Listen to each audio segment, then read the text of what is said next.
RBI की report के मुताबिक मार्च 2026 तक भारत के पास करीब 880 मीट्रिक टन सोना था। मोदी सरकार ने पिछले 3 साल में गोल्ड रिजर्व को तेजी से बढ़ाया है।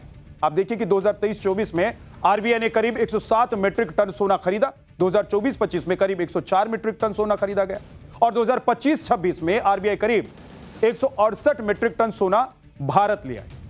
यानी कि पिछले 3 साल में भारत ने अपना गोल्ड रिजर्व करीब 379 मीट्रिक टन बढ़ा दिया, जो कि एक देश के लिए बड़ी उपलब्धि मानी जाती है। यह बहुत बड़ी उपलब्धि मानी जाती है किसी भी देश की। पीएम मोदी ने 140 करोड़ देशवासियों से सोना ना खरीदने की अपील इसलिए की क्योंकि पिछले वित्तीय वर्ष में जब सोने की कीमत अपने पीक पर थी, यानी कि सबसे ज्यादा थी, उस वक्त भारत में लोगों ने दबाकर सोना खरीदा था और इतना सोना खरीदा कि रिकॉर्ड बना दिया। अब देखिए कि घरेलू मांग का 99% सोना आयात करने वाले भारत ने 2025-26 में 72 अरब डॉलर का सोना खरीद लिया। भाई 72 अरब डॉलर का, और सोने की खरीद में यह भारत का नया रिकॉर्ड है। हालांकि इस साल जनवरी में जब सोना अपने ऑल टाइम हाई रेट पर था, तब लोगों ने ज्वेलरी शोरूम जाना कम कर दिया।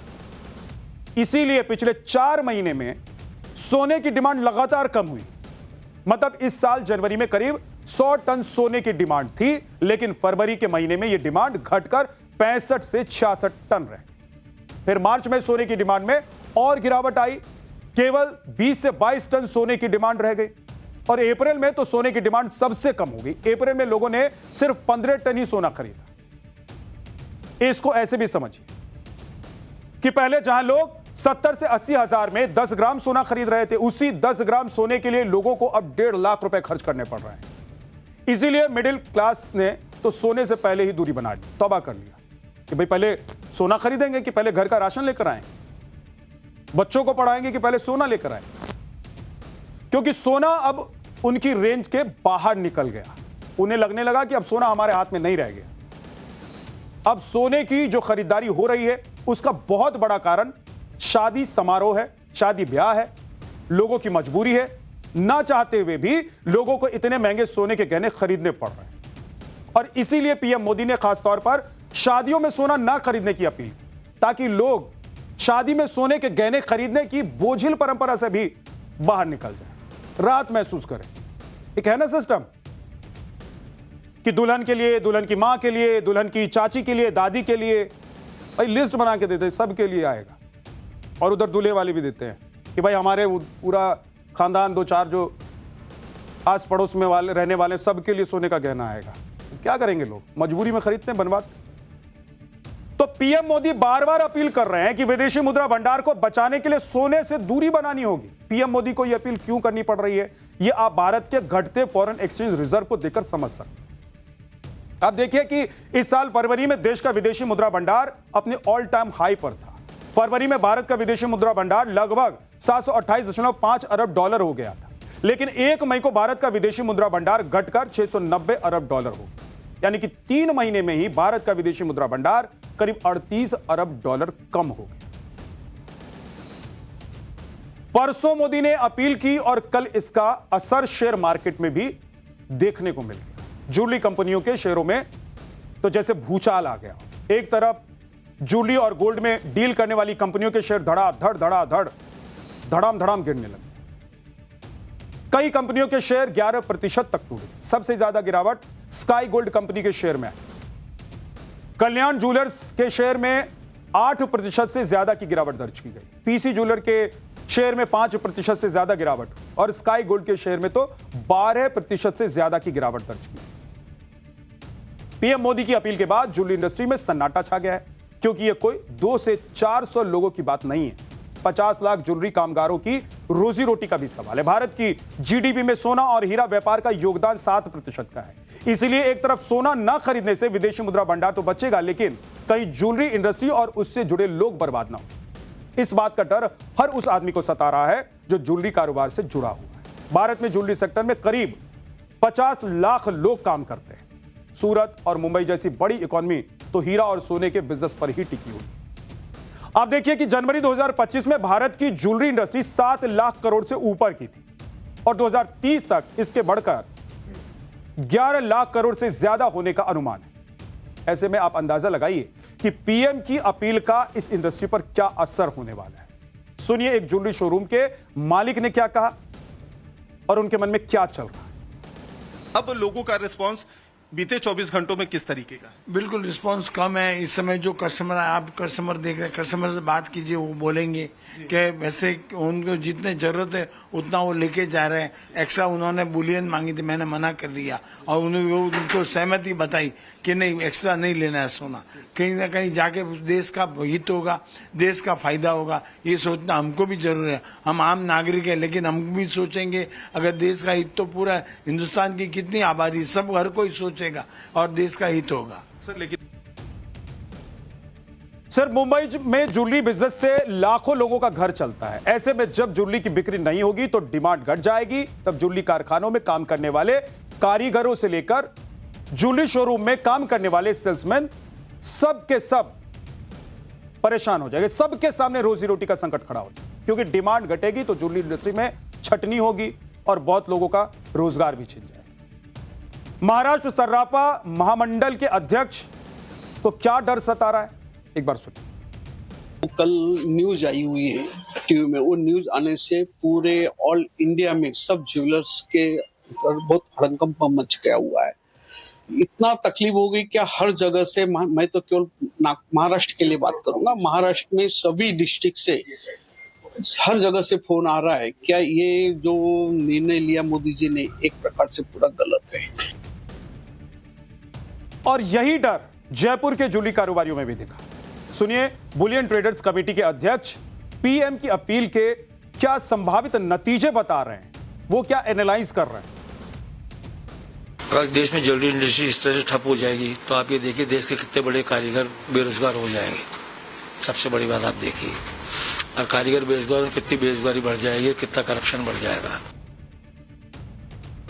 पीएम मोदी देश की जनता से जब भी कोई अपील करते हैं तो उसका असर होता है। लोग पीएम की बातों को सीरियसली लेते हैं और उनकी बात मानते भी हैं। कोविड काल में थाली बजाने की बात हो या फिर लोगों को घरों में रहने की अपील, लोगों ने सारी बात प्रधानमंत्री नरेंद्र मोदी की मानी। और इस बार भी पीएम ने जब लोगों से पेट्रोल डीजल की खपत कम करने की अपील की तो देखिए क्या हुआ। एमपी के जबलपुर में हाईकोर्ट के जज साहब अपनी लग्जरी कार छोड़कर साइकिल पर चढ़ गए, साइकिल पर सवार हो। मध्य प्रदेश के हाईकोर्ट के जस्टिस डीडी बंसल साइकिल चलाकर कोर्ट पहुंचे। जज साहब पेट्रोल और डीजल की बचत का संदेश देने के लिए साइकिल से कोर्ट पहुंचे। सुनिए उन्होंने क्या कहा। 2 दिन से देख रहे हैं कि विश्व के संकट को देखते हुए माननीय प्रधानमंत्री मोदी जी ने पेट्रोल की और भी अन्य प्रकार की बचत करने का हिंदुस्तान के नागरिकों को आह्वान किया है। इसी बात के मद्देनजर मुझे ऐसा महसूस हुआ कि एक दिन साइकिल चलाकर हम आम जनता को संदेश दे सकते हैं कि जहां हम संभव हो साइकिल का उपयोग भी करें। एक तरफ प्रधानमंत्री मोदी देश के लोगों से पेट्रोल बचाने की अपील कर रहे हैं, दूसरी तरफ मध्य प्रदेश के निगम मंडलों के अध्यक्ष पद पर नियुक्त हुए नेता सैकड़ों कारों का काफिला लेकर सड़कों पर आज रौला झाड़ रहे हैं। मध्य प्रदेश पाठ्य पुस्तक निगम के अध्यक्ष नियुक्त हुए सौभाग्य सिंह ठाकुर उज्जैन से भोपाल तक सैकड़ों गाड़ियों से अपने समर्थकों के साथ पहुंचे। पेट्रोल डीजल बचत की अपील के बीच सैकड़ों गाड़ियों के काफिले को देखकर आम लोगों का मुंह फटाका फटाके। सवाल यह उठता है कि क्या सारी अपील, नियम कानून, ये सब मिडिल क्लास पर आकर ही रुक जाते हैं? क्या सौभाग्य सिंह जैसे नेता प्रधानमंत्री मोदी की अपील का कोई लोड नहीं लेते हैं? और अगर ऐसा नहीं है तो सौभाग्य सिंह पर क्या एक्शन लिया गया? ये एक बड़ा सवाल।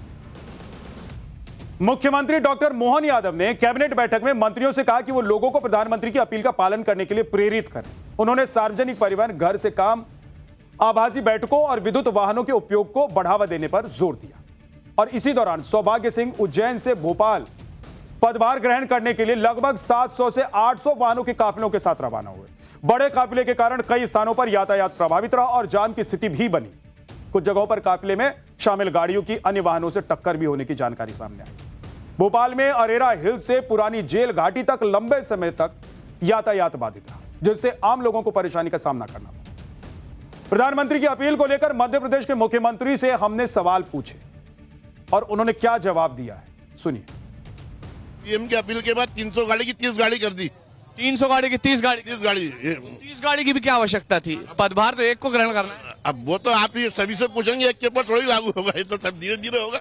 डीजल पेट्रोल कम, वो तो बोला है कम खर्चा करो, बस। अब कम नहीं होना चाहिए आपको लगता है?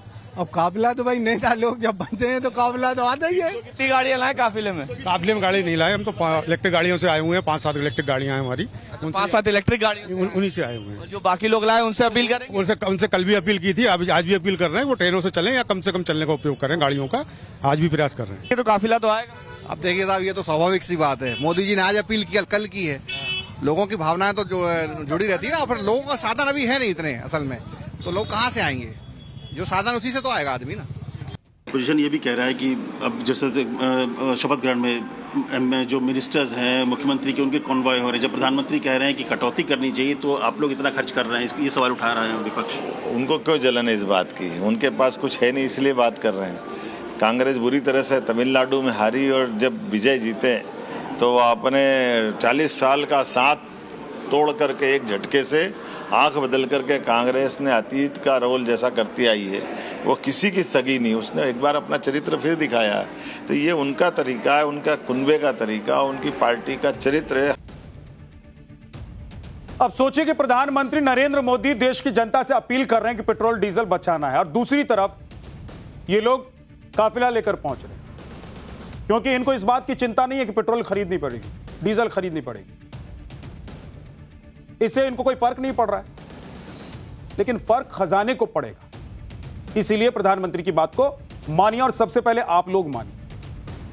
प्रधानमंत्री नरेंद्र मोदी की अपील का असर खुद उनके संसदीय क्षेत्र बनारस में कितना हुआ है, अब यह भी जरा देखिए। हमारे सहयोगी वाराणसी के एक पेट्रोल पंप पर पहुंचे, जहां उन्हें भीड़ में कोई कमी दिखाई नहीं दी।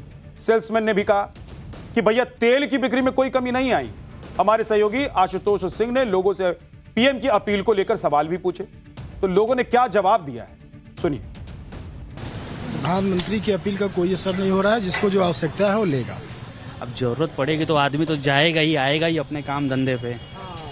अब ऐसा तो नहीं है एकदम घर ही बैठ जाएगा, उसको जरूरत है, वो अपने हिसाब से वो कहीं ना कहीं आना जाना तो अपना करता ही रहेगा। लोग तो अपनी आवश्यकताओं अनुसार ही लेते हैं, हाँ, जितना उनको चलना है, कोई एक्सेस लेने वाला नहीं, लेकिन जो जितना चलते हैं उतना ही ले रहे हैं। कुछ असर नहीं हो रहा है कि ऐसा नहीं है कि वो प्रधानमंत्री ने कह दिया तो भाई थोड़ा सा कम हो जाए, लोग 4 लीटर जहाँ लेते तो वहाँ 2 लीटर, वैसा कोई असर नहीं है। अब पूरा विपक्ष इसी में उलझा है कि पीएम मोदी ने पेट्रोल बचाने की अपील क्यों कर दी, सोना ना खरीदने के लिए क्यों कह दिया। लेकिन आप देखिए कि पीएम मोदी की अपील का कितना असर हो रहा है। अभी किसी भी संकट के संकेत नहीं दिखाई दे रहे। दूसरी तरफ पीएम मोदी ने संकट आने से पहले ही कमान संभाल ली है। उन्होंने देश की जनता से तो अपील कर ही दी है, संकट से निकालने वाला प्लान भी तैयार कर लिया है देश को। पीएम मोदी अब उसी प्लान के तहत 5 देशों की विदेश यात्रा पर जाने वाले हैं। पीएम मोदी 15 मई को यूएई, 15 से 17 मई तक नीदरलैंड, 17 से 18 मई तक स्वीडन, 18 से 19 मई तक नॉर्वे और 19 से 20 मई इटली में होंगे। भारत इस वक्त दुनिया में सबसे तेजी से उभरती हुई अर्थव्यवस्था है, और ऐसे में दुनिया के बड़े देश इसी फिराक में हैं कि कैसे भारत की इकोनॉमी को नीचे लाया जाए। दूसरी तरफ पीएम मोदी हैं जो हमेशा भविष्य की सोच लेकर चलते। आप देखिए कि पीएम मोदी के 5 देशों के विदेश दौरे के क्या मायने हैं, क्यों कर रहे हैं प्रधानमंत्री इन देशों के दौरे। पीएम मोदी का सबसे बड़ा उद्देश्य पश्चिम एशिया में चल रहे युद्ध के बीच तेल और गैस आपूर्ति को सुरक्षित रखना, खासकर यूएई के साथ द्विपक्षीय ऊर्जा सहयोग को मजबूत करना है। साथ ही यूरोपीय देशों नीदरलैंड, स्वीडन, नॉर्वे और इटली के साथ संबंधों को मजबूत करना है, ताकि यूरोपीय संघ के साथ हुआ व्यापार समझौता जल्द लागू हो और भारत में निवेश बढ़े। पीएम ने संकेत दिया है कि यह दौरा भारत के विदेशी मुद्रा भंडार पर दबाव को कम करने के लिए किया जा रहा है। पीएम मोदी का पूरा ध्यान आयात पर निर्भरता कम करने और आत्मनिर्भरता बढ़ाने पर है। इसके साथ ही विदेशी निवेशकों को मेड इन इंडिया उत्पादों और मैन्युफैक्चरिंग के लिए आकर्षित करना है। पीएम मोदी सबसे पहले यूएई जा रहे हैं और युद्ध के बीच इस दौरे को सबसे अहम भी माना जा रहा है। पीएम मोदी यूएई के राष्ट्रपति शेख मोहम्मद बिन जायद अल नाहयान से मुलाकात करेंगे। विदेश मंत्रालय ने इसकी जानकारी दी है कि पीएम मोदी की यात्रा भारत और यूएई के बीच व्यापार और निवेश संबंधों को बढ़ावा देने में मददगार होगी। जब पूरी दुनिया पर संकट आया हुआ है, उस वक्त मोदी की इस यात्रा का मुख्य उद्देश्य एनर्जी सेक्टर को और मजबूत करना है। ईरान अमेरिका युद्ध के बीच भारत के लिए अपनी तेल और गैस आपूर्ति सुरक्षित रखना प्राथमिकता है। भारत दोनों देशों के बीच रक्षा, उद्योग सहयोग, साइबर सुरक्षा और आतंकवाद विरोधी अभियानों पर बात होनी है। इसके लिए जनवरी 2026 में एक महत्वपूर्ण समझौते पर पहले ही हस्ताक्षर हो चुका है और इस दौरे में आर्थिक भागीदारी समझौते यानी कि CEPA की समीक्षा और $200 बिलियन के व्यापार की दिशा में चर्चा होने की भी उम्मीद की जा रही है। विदेश मंत्रालय के मुताबिक यूएई में 45 लाख से अधिक भारतीय समुदाय के लोग रहते हैं और पिछले 25 सालों में कुल मिलाकर निवेश का 7वां सबसे बड़ा स्रोत है। यूएई अभी हाल ही में ओपेक से अलग हुआ है, आपको पता होगा, बताया था आपको। ऐसे में भारत और यूएई के बीच क्रूड ऑयल को लेकर अगर नया समझौता होता है तो भारत के लिए मील का पत्थर ही साबित हो। आप देखिए कि यूएई भारत के लिए कच्चे तेल का चौथा सबसे बड़ा सोर्स है। भारत रोजाना करीब 4.5 लाख बैरल कच्चा तेल यूएई से आयात करता है, जो भारत के कुल कच्चे तेल आयात का लगभग 10 से 11% है और यूएई से भारत का तेल आयात लगभग $14 अरब तक पहुंच चुका है। एलएनजी को लेकर हाल ही में दोनों देशों ने $3 अरब का एक बड़ा समझौता किया है। इसके बाद भारत एलएनजी के लिए यूएई का सबसे बड़ा ग्राहक बन गया है। पीएम मोदी के यूरोप दौरे को भी अहम माना जा रहा है। नॉर्वे में होने वाले तीसरे भारत नॉर्डिक समिट में भी हिस्सा लेंगे प्रधानमंत्री, जिसमें नॉर्डिक देशों यानी कि नॉर्वे, स्वीडन, डेनमार्क, फिनलैंड और आइसलैंड के साथ ब्लू इकोनॉमी और आर्कटिक मामलों पर सहयोग बढ़ाने पर बात हुई। यूएई के बाद पीएम मोदी नीदरलैंड जाएंगे, जहां पर राजा अलेक्जेंडर और रानी मैक्सिमा से उनकी मुलाकात हुई। इस दौरान रक्षा, सुरक्षा, इनोवेशन, ग्रीन हाइड्रोजन और सेमीकंडक्टर सेक्टर पर भी बात होगी दोनों देशों की। 2024-25 में भारत और नीदरलैंड का व्यापार करीब 27 अरब अमेरिकी डॉलर का था। नीदरलैंड के बाद पीएम मोदी 17 से 18 मई तक 2 दिनों के लिए स्वीडन की यात्रा करें और इस दौरान green transformation, AI technology, startups और रक्षा अंतरिक्ष सेक्टर को मजबूत करने पर बात होगी। पीएम मोदी यूरोपीय आयोग की अध्यक्ष उर्सुला वॉन डेर के साथ European round table for industry को भी संबोधित करेंगे और दोनों देशों के बीच 2025 में द्विपक्षीय व्यापार 7.75 अरब अमेरिकी डॉलर का हो चुका है। इसके बाद पीएम मोदी नॉर्वे जाएंगे, जहां पर तीसरे भारत नॉर्डिक शिखर सम्मेलन में वो भाग लेंगे। बीते 43 सालों में किसी भी भारतीय प्रधानमंत्री की यह पहली नॉर्वे यात्रा होगी। यहां पीएम मोदी राजा हेराल्ड पंचम और रानी सोनिया से मुलाकात करेंगे। इस दौरान पीएम मोदी व्यापार और अनुसंधान शिखर सम्मेलन को भी संबोधित करेंगे। 5 देशों की यात्रा के आखिरी चरण में पीएम मोदी इटली पहुंचेंगे।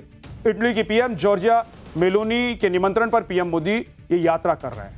इटली दौरे का मुख्य मकसद निवेश, रक्षा एवं सुरक्षा, स्वच्छ ऊर्जा और इनोवेशन सेक्टर को मजबूत करना। इधर पीएम मोदी संकट के बीच रास्ता बना रहे हैं, उधर विपक्षी मोदी को घेरने में लगे हुए हैं। आम आदमी पार्टी के संयोजक अरविंद केजरीवाल ने पीएम मोदी की अपील को आर्थिक आपातकाल के संकेत बता दिए। सुनिए अरविंद केजरीवाल ने कहा। ऐसे कई समय आए जब देश अलग अलग संकटों से गुजरा, कभी अलग अलग देशों से युद्ध हुआ, चीन से, पाकिस्तान से, आर्थिक मंदी से भी गुजरा, लेकिन इतने कठोर कदम आज तक कभी किसी प्रधानमंत्री ने देशवासियों को लेने के लिए नहीं कहे। मुझे याद है लाल बहादुर शास्त्री जी ने भी देश के लोगों से अपील की थी, इंदिरा गांधी जी ने भी एक समय सोना ना खरीदने की अपील की थी, अलग अलग अपीलें की थी अलग अलग प्रधान। इतनी कठोर अपील, इतनी सारी, 7 इतने बड़े कदम आज तक कभी किसी ने नहीं लिया। अब अरविंद केजरीवाल कह रहे हैं कि पीएम मोदी ने कदम उठाया है, जबकि पीएम मोदी ने तो जनता से सिर्फ अपील की, यानी कि लोगों पर दबाव नहीं बनाया गया है कि पेट्रोल मत खरीदना, डीजल मत खरीदना, सोना मत खरीदना। भाई प्रधानमंत्री कह रहे हैं कि थोड़ा कम खरीदिए और क्या फायदा होगा वो मैंने बताया आपको। तो विपक्ष एक नैरेटिव सेट कर रहा है। तो संकट के समय सरकार के साथ खड़े होने की अभी एक जो पूरी प्लानिंग थी, उस प्लानिंग में विपक्ष को हिस्सेदार होना चाहिए था, विपक्ष को उसके साथ होना चाहिए था, लेकिन एक नया नैरेटिव अरविंद केजरीवाल जैसे नेता सेट कर। अरविंद केजरीवाल ये भूल गए हैं कि इसी तरह की अपील मनमोहन सिंह ने भी की थी। मतलब पुराने दिन को भूल गए। अब सुनिए कि 2013 में मनमोहन सिंह ने क्या कहा था। need to reduce our appetite for gold, economize in the use of petroleum products, and take steps to increase our exports. इधर भीम आर्मी चीफ और सांसद चंद्रशेखर ने पीएम मोदी पर निशाना साध दिया। उन्होंने कहा है कि पीएम मोदी के बयान साफ तौर पर यह संकेत देते हैं कि उनके नेतृत्व वाली एनडीए की सरकार ने महंगाई के मुद्दे पर अपने हाथ खड़े कर दिए। यह केवल एक बयान नहीं है बल्कि सरकार की नाकामी की स्वीकृति है, ये चंद्रशेखर कह रहे हैं। और उधर अखिलेश यादव ने भी पीएम मोदी पर निशाना साध दिया। उन्होंने कहा है कि पीएम की अपील पतन की निशानी है, रुपया गिरता जा रहा है, सरकार की वजह से अर्थव्यवस्था खराब हुई है,